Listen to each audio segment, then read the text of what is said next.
Good morning children. छोटे छोटे नन्हे मुन्ने बच्चे कैसे हैं सब?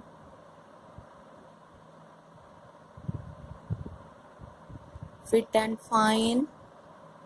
ओके, तो आप सब मेरी इस क्लास में आइए और हम लोग जो पहले पढ़ा है उसे थोड़ा सा रिवाइज करेंगे और फिर उसके बाद में आगे बढ़ेंगे। ठीक है बेटा? तो नेक्स्ट वीडियो में या नेक्स्ट क्लास में आपने मानचित्र के प्रकार पढ़े थे, जिसमें मैंने आपको बताया था हमारे मानचित्र के प्रकार बहुत सारे हैं, तरह तरह के हमारे मानचित्र हैं। लेकिन आपके कोर्स में यानी आपको जो पढ़ने हैं उनमें 4 ही हैं मेन, जो भौतिक मानचित्र है, राजनैतिक मानचित्र है, थीमेटिक मानचित्र है और भू राजस्व मानचित्र है। क्लियर बेटा? ये हमने लास्ट वीडियो में पढ़ा था, याद आया कुछ? क्लियर? नहीं याद आ रहा है तो एक बार फिर से इसको रिवाइज कीजिएगा और प्लीज बेटा साथ साथ पढ़ते चलिए और अपना काम करते चलिए। ठीक है?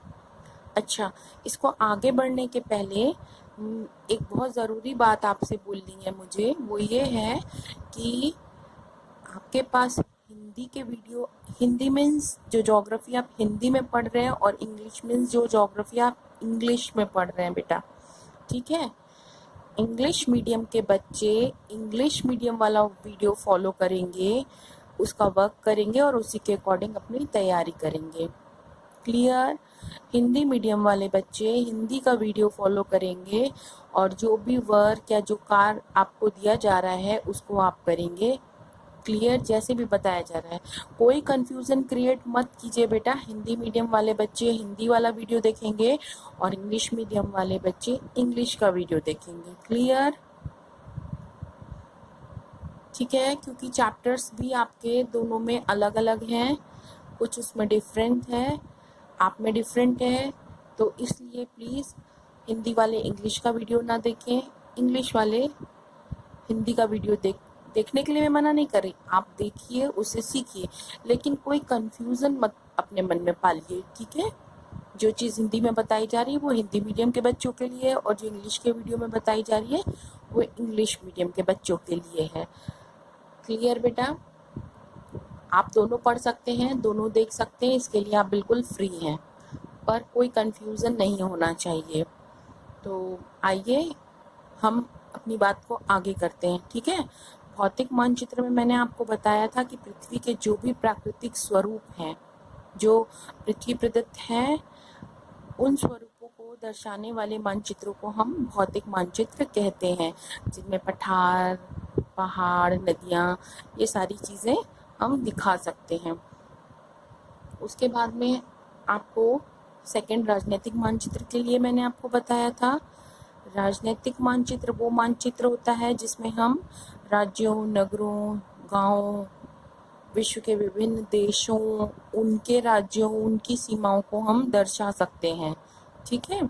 जिसमें हम बाउंड्रीज दिखाते हैं, किसी भी गांव की हो, स्टेट की हो, ठीक है, सिटी की हो, तो जो बाउंड्री दिखाने वाले मानचित्र हैं वो राजनीतिक मानचित्र कहलाते हैं। क्लियर?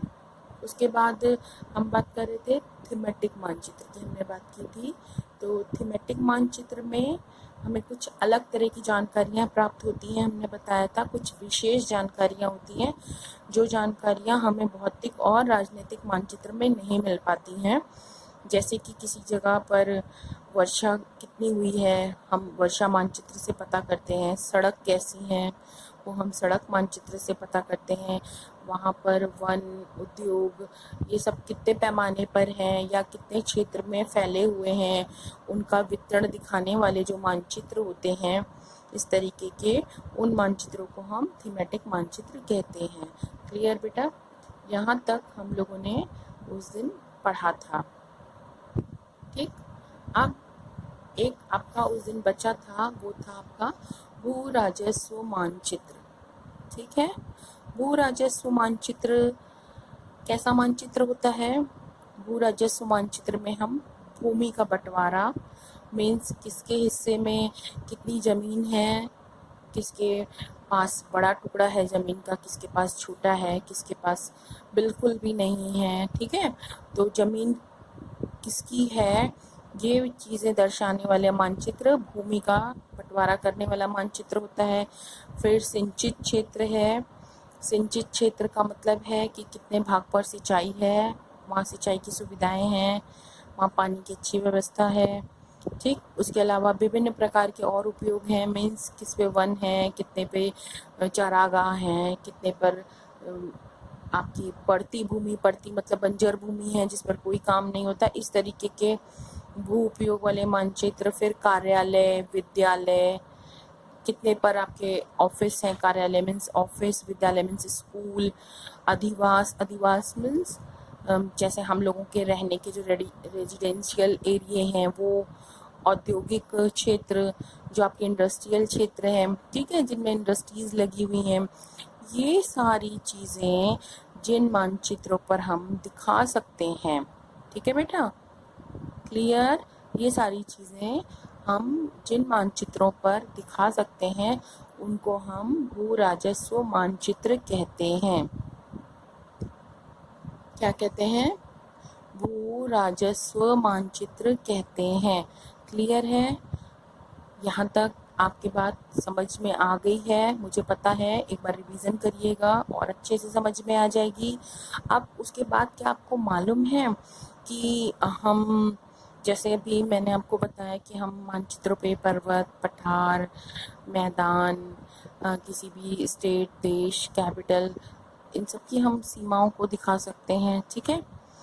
उसके अलावा हम किसी भी पूरे देश के बारे में जानकारी प्राप्त कर सकते हैं। राज्य है, जिला है आपका, आपका गांव है, या आप किसी कस्बे के रहने वाले हैं। कस्बा मीन्स और छोटा, गांव से और छोटा एरिया वो कस्बा कहलाता है, जिसमें जनसंख्या थोड़ी और कम होती है। तो ये सारी चीज़ें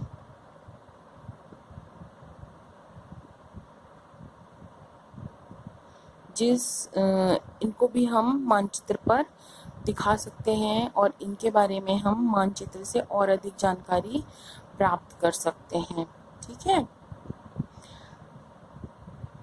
और आपको पता है कि अपने अपने गांव का मानचित्र हम अपने पास भी रख सकते हैं। अगर हमें अपने गांव के मानचित्र की या कस्बे के मानचित्र की हमको आवश्यकता है तो ज़रूरी है, मतलब कि अगर हमको, तो हम उस मानचित्र को अपने पास रख सकते हैं, यानी वो किसी खास विशेष व्यक्ति के पास भी हो सकता है। लेकिन आपको मालूम है इसके लिए आपको क्या करना पड़ेगा?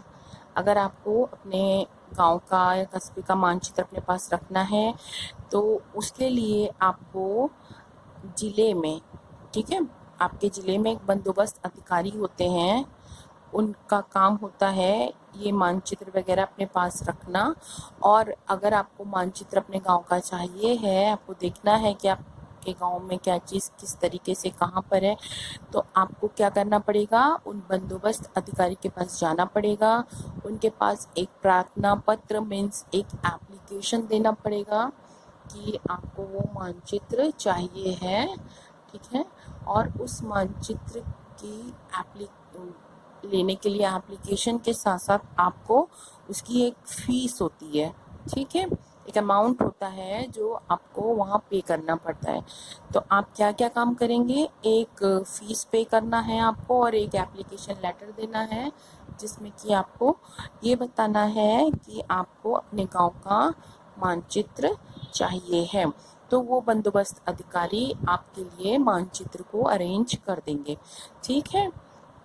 वे अब एक और बहुत अच्छी बात है बताने के लिए आपको, और ये बात आपको पता भी होगी, लेकिन क्या है, कैसे है, ये शायद नहीं पता होगी। तो एटलस आप सबने देखी है, ठीक है।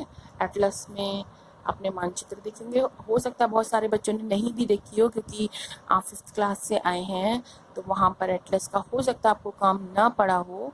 तो एटलस हमारे ये जो मानचित्र हैं, जिनको हम अलग अलग भौतिक, राजनीतिक, ये सब मानचित्र इस तरीके के ले करके जब हम एक जगह उनको इकट्ठा कर देते हैं, ठीक है, एक के ऊपर एक रख के एक बुक के रूप में जब हम उनको कर लेते हैं, तो वो जो बुक बन के तैयार होती है, वो बुक हमारी एटलस कहलाती है। ठीक है बेटा, ठीक।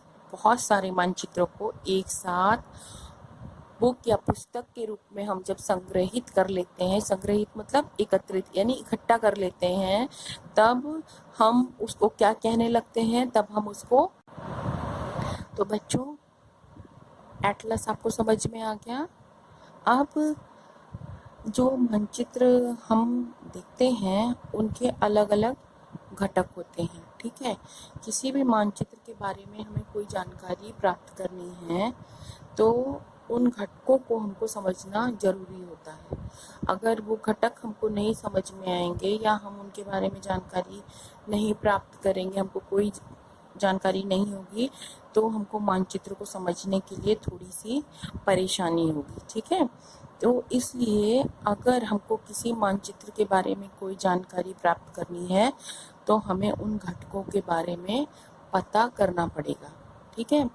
अब वो घटक कौन कौन से हैं, जिनमें पहला है दिशा, यानी कि आपको दिशा के बारे में जानकारी होनी चाहिए, तब आप उस मानचित्र को पढ़ पाएंगे, ठीक। दूसरी चीज़, आपको दूरी के बारे में जानकारी होनी चाहिए, यानी कि आपको पता होना चाहिए कि कितनी दूरी को हम कितनी दूरी में दिखा रहे हैं, तब हम उसके बारे में पता कर पाएंगे। फिर नेक्स्ट बात आती है प्रतीक।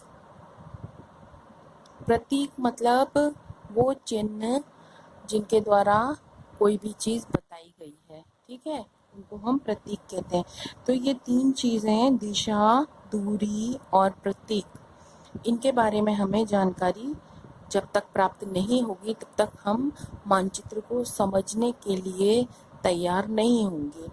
हमें मानचित्र को समझने के लिए इन तीनों को समझना जरूरी है। तो आइए हम दिशा से शुरू करते हैं। दिशा, मानचित्र की दिशा कौन सी किधर है उसको समझना जरूरी है।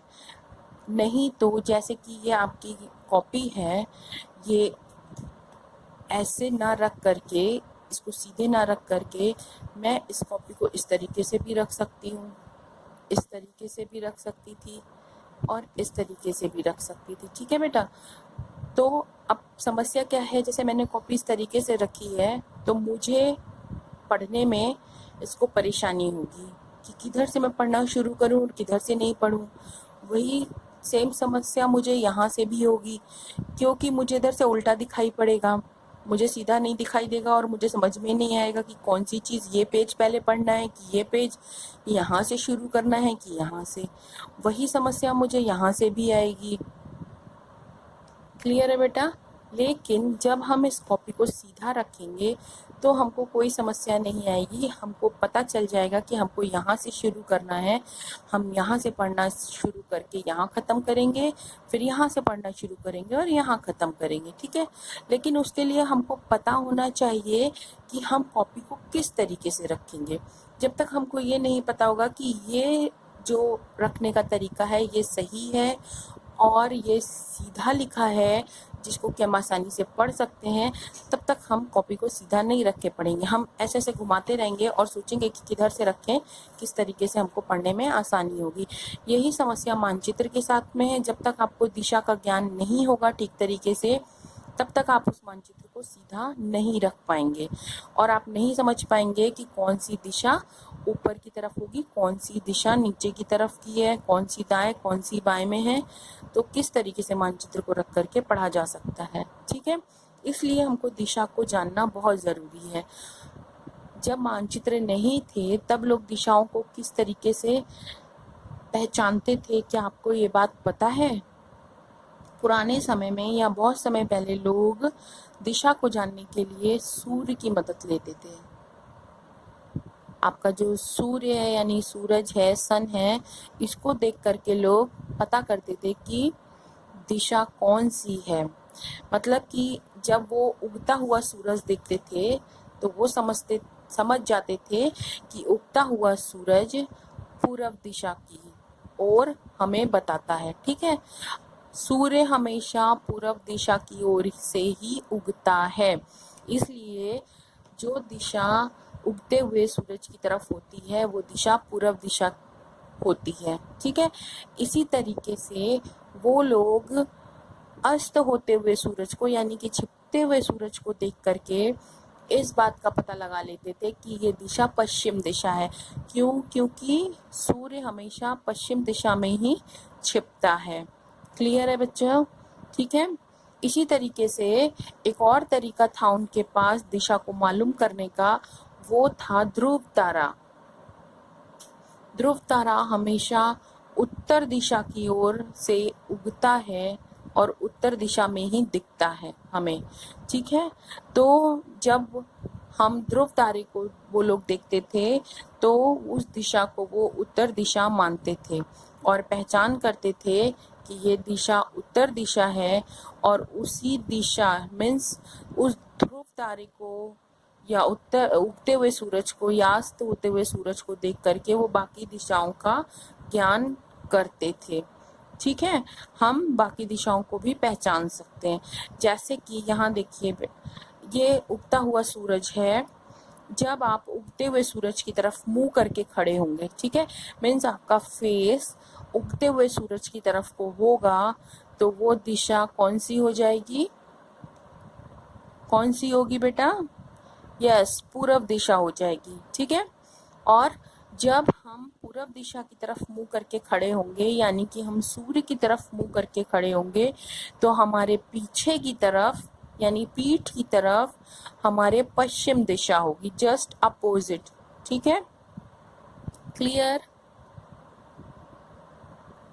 सामने की तरफ पूरब दिशा और हमारे जस्ट पीछे पश्चिम दिशा। ठीक है, अब आप सूरज की तरफ को मुंह करिए और अपने दोनों हाथ को फैला के खड़े होइए, तो आपके राइट हैंड साइड यानी कि दाहिने हाथ की तरफ, ठीक है,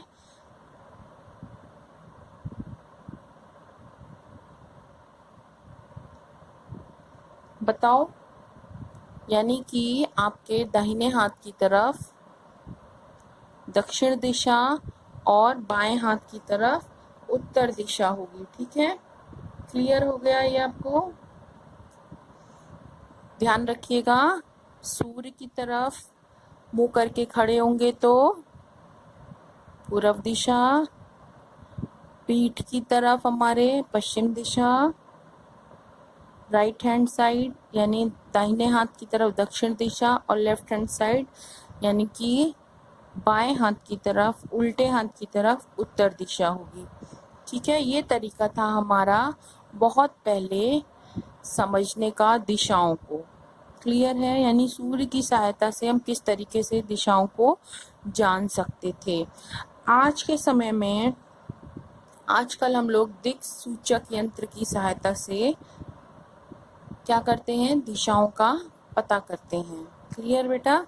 मीन्स ये जो आपका दिक्सूचक यंत्र है, आप कहीं पर भी लेकर जाइए इसको और किसी भी कोने में या दिशा में खड़े होइए, इसकी जो ये निडल है यानी सुई है, ये हमेशा उत्तर और दक्षिण दिशा में ही रुकेगी। ठीक है, आप किसी भी कोने में खड़े होंगे ये हमेशा उत्तर और दक्षिण में रुकेगी। तो जिस तरफ ये जैसे नॉर्थ का सिंबल है, इधर साउथ का सिंबल है, तो जिस तरफ को ये सुई रुकेगी यानी उस तरफ, उस कोने में या उस तरफ में आपकी कौन सी दिशा होगी? उत्तर दिशा, और दूसरी तरफ आपकी जस्ट अपोजिट दक्षिण दिशा होगी। ठीक है, तो ये दिक्सूचक यंत्र है, इसकी ये चुंबकीय सुई होती है, ये मैग्नेटिक रीजन की वजह से हमेशा नॉर्थ और साउथ में ही यानी उत्तर और दक्षिण में ही रुकती है। ठीक है, तो इसकी सहायता से हम लोग दिशाओं का ज्ञान प्राप्त कर लेते हैं। ये देखिए, ये मानचित्र है। ठीक है, अभी हमने सूर्य की सहायता से दिशा का ज्ञान प्राप्त किया, लेकिन हम सूर्य के हिसाब से मानचित्र पर दिशाएं नहीं ढूंढ सकते हैं। क्लियर बेटा? वो हम जब सामने खड़े होंगे तब हम उन दिशाओं को पता कर सकते हैं कि कौन सी दिशा किधर है, लेकिन मानचित्र पर जब हमको दिशाओं को पढ़ना होगा तब मानचित्र पर, ये सपोज करिए आपका मानचित्र है, तब जैसे यहाँ देखिए, यहाँ ऊपर में आपके पूर्व दिशा थी, पीछे पश्चिम थी, ठीक है। लेकिन जब आप मानचित्र पर पढ़ने बैठेंगे या मानचित्र को देखने के लिए हम रुकेंगे तो हमेशा ऊपर की तरफ में आपकी उत्तर दिशा होगी। क्लियर? ऊपर की साइड में हमेशा उत्तर दिशा को हम पढ़ेंगे, नीचे की साइड में हम दक्षिण दिशा को पढ़ेंगे, आपके राइट हैंड साइड में हमेशा हमारी पूर्व दिशा होगी और लेफ्ट हैंड साइड में हमारी इस तरफ पश्चिम दिशा होगी। सपोज करिए इस पेपर को हम 4 पार्ट में डिवाइड कर देते हैं ऐसे लाइन खींच करके, तो ये हमारा उत्तरी सिरा होगा, ठीक है, क्योंकि ये उत्तर की तरफ में है। ये हमारा दक्षिणी सिरा होगा, ये पूर्वी सिरा होगा और ये पश्चिमी सिरा होगा, ठीक है बेटा। क्लियर है? ये देखिए, ये चारों तरफ से दिखाई दे रहा है, ये उत्तर है, ये दक्षिण है, ये पूर्व है और ये पश्चिम है। क्लियर? इसी तरीके से इसके जो कोने हैं वो कॉर्नर को जब हम इनकी दिशा, तो बेटा देखिए आपको क्लियर हो गया होगा, ये उत्तर दिशा है, ये दक्षिण, मैप पर केवल पढ़ने के लिए, ठीक है बेटा। मैप पर जब हम मैप को पढ़ने के लिए देखेंगे, मैप को देखेंगे उसको समझने के लिए, तो ऊपर में उत्तर दिशा होगी, नीचे दक्षिण होगी, आपके इधर बाएं साइड में पश्चिम होगी और इधर पूर्व होगी, और इन दोनों के यानी उत्तर और पूर्व के बीच में उत्तर पूर्व दिशा, उत्तर और पश्चिम के बीच में उत्तर पश्चिम दिशा, पश्चिम दक्षिण के बीच में दक्षिण पश्चिम दिशा और दक्षिण और पूर्व के बीच में दक्षिण पूर्व दिशा, ठीक है। तो यानी कि हमारी दिशाएं कितनी हो गई, इधर उत्तर पूर्व, सॉरी उत्तर पश्चिम, पश्चिम, दक्षिण पश्चिम, दक्षिण, दक्षिण पूर्व और उत्तर पूर्व दिशा, ठीक है। इनके बारे में आपको पता होना चाहिए किसी भी मैप को पढ़ने के लिए। तो आप आज नहीं पढ़ेंगे और इसको अच्छे से रिवीजन कर लीजिएगा। ये सारे डायग्राम्स आपको अपनी कॉपी पर लेफ्ट साइड वाले पेज पर बनाने हैं, ठीक है, समझ गए। रिटन वर्क हम बाद में आपको बताएंगे, अभी डायग्राम आपको ये जितने भी मैंने तीनों बनाए हैं ये आपको तीनों अपने कॉपी के लेफ्ट हैंड साइड वाले पेज पर चैप्टर का नाम ऊपर डालेंगे, मानचित्रण पार्ट 5, और लेफ्ट साइड वाले पेज पर ये काम को करके रखेंगे, ठीक है। रिवीजन करके रखिएगा, कोई दिक्कत होती है तो आप मुझसे पूछ सकते हैं। ओके चिल्ड्रन, ठीक, टेक केयर, बाय।